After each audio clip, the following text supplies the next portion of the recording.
Catholic News Roundup is brought to you in part by PewSitter.com, your online Catholic newspaper for the third millennium, CatholicMediaCoalition.org, in line with the Church, online with the world.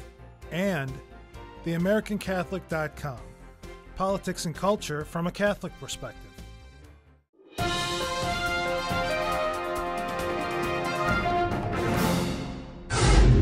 Hello and welcome to today's edition of Catholic News Roundup. I'm Matthew McAuliffe.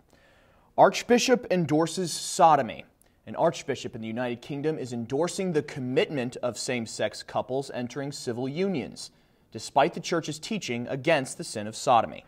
Archbishop Vincent Nichols of Westminster says after a meeting with the country's bishops, quote, "We would want to emphasize that civil partnerships actually provide a structure in which people of the same sex who want a lifelong relationship and a lifelong partnership can find their place and protection and legal provision," end quote. According to Nichols, the Catholic Church is committed to equality across all activities of life, posing that stability, quote, "depends on the reliability of the commitments that people give," end quote. The Family Research Council cites a study that was taken in the Netherlands in 2003 of almost 8,000 homosexual men, published in the journal AIDS, which reveals the, quote, "duration of steady partnerships is only 1.5 years for homosexual couples." The Netherlands was the first country to legalize homosexual marriage in the world in April of 2001.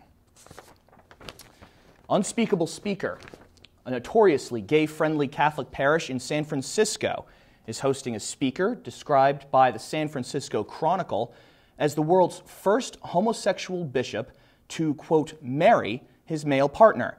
The Most Holy Redeemer Parish in the Golden Gate City has hosted Episcopalian Bishop Otis Charles as the guest orator at an Advent Vesper service.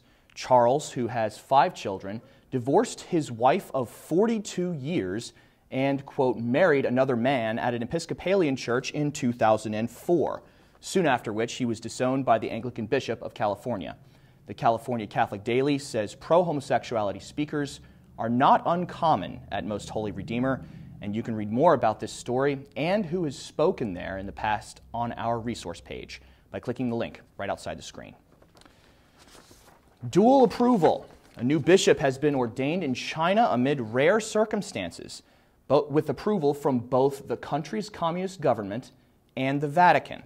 According to UCA News, Father Peter Luo Zhegang was ordained in the presence of 800 faithful, 61 priests, and 35 nuns, not to mention government officials and representatives of other religions. Attendees were required to show up 3 hours before the scheduled start of the ordination to go through intense security checks, monitored by plainclothes policemen and dogs, while no liquids, cameras, or phones were allowed, despite orders from the Vatican that no illicitly ordained bishops were to take part in the ordination. Father Paul Li Shi-yin, whom you may remember was excommunicated by the Church, dressed in bishop's garb and joined the other validly ordained clergy in the ceremony. Stay with us. We'll be back in just a few seconds. Catholic News Roundup is brought to you in part by NewOxfordReview.org, the voice of Catholic Orthodoxy, in print and on the web, and RenewAmerica.com, expanding the influence of America's grassroots in the cause of freedom. Problematic Preamble. The Society of St. Pius X, or the SSPX, is taking their time in suggesting correction to the doctrinal preamble offered by the Pope for reconciliation, in the hope that a reunion will come soon. According to CatholicCulture.org, Bishop Fillet has questions that need some answering before continuing on the path that could lead to a canonical resolution that would unify the Society with the Holy See, seemingly indicating that the authority of the Second Vatican Council is the remaining point of contention. The document, meant to serve as a foundation to rebuild relations with the Vatican, allows for, quote, "legitimate discussion" on some conciliar statements, and the bishop wants to know just how elastic the discussion might be. Bishop Bernard Fillet is the head of the SSPX, so if the Society fails to reach an agreement with the Vatican on the preamble, the path to reconciliation with Rome will be closed. And lastly, death by numbers. There may be many reasons why, but these numbers don't lie. The overall job approval rating of the most pro-death president in history has officially fallen below President Carter's approval rating of 51%, 1 year before he lost the presidential election to Reagan. TheBlaze.com points out that only 3 presidents have had a worse approval rating than Obama's 43% at this junction in the campaign trail: Carter, Ford, and Harry S. Truman.